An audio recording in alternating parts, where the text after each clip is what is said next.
when used to get told, and I remember somebody even left me a recommendation, I think on LinkedIn or something, calling me a Jill of all trades.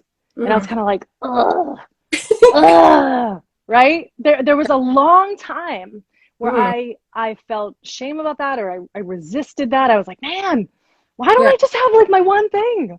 Why don't I just have that like one thing?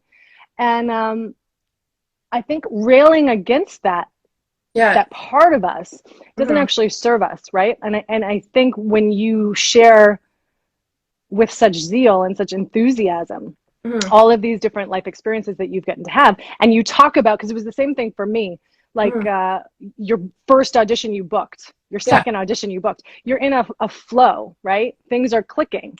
Part of why that's happening is because you're allowing and embracing yourself to just be yourself, right? You're kind of loose, you're playing, right? You're not going into it desperate, like this has to be the thing, I have to book this job. If I don't book this job, I don't know who I am and I can't pay rent and that, right? And I think that's how the cake thing started too. Like I wasn't looking for it. I was just doing this as a hobby, and I started to get people requesting cakes, and more so for money, and like, hey, let's register this as a business. And that's what needs to happen with some people, right? They just need to keep cycling until they figure it out. And this misconception that you have to know what you want to do with your life by the time you're 18 and go to college and this and that. And I think it's just, oh my gosh, people need to adjust from that societal norm, right? Yeah. And I think, again, that word misconception is so important too, as we're having this conversation about pivoting, right? A pivot, like I said, sometimes can happen suddenly at the top. Again, if you're listening to the replay or just joining us, it can happen suddenly because of a tragedy or a crisis, some chaos implodes your life, right? And you recognize, like, I don't know what's next, but it ain't this.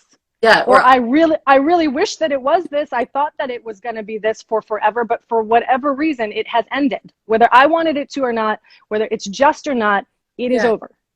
And the misconception word is so key because, again, we can tie so much energy into being hung up either on what was, what should have been, how it ought to go, the plan that we had. And if we're not agile and we're not nimble and we can't keep that playful sort of lightness to us, when like the world comes to knock you on your ass, it's going to be much harder to get back up. Yeah, that resonates with me too, because I had this idea in my brain that things had to go a certain way until I turned 30.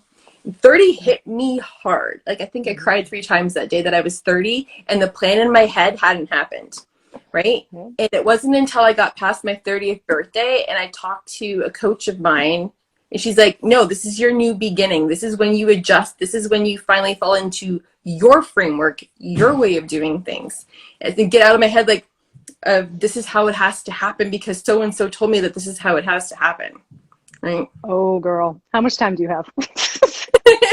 How much time do you got? Because I can go down that rabbit hole real quick.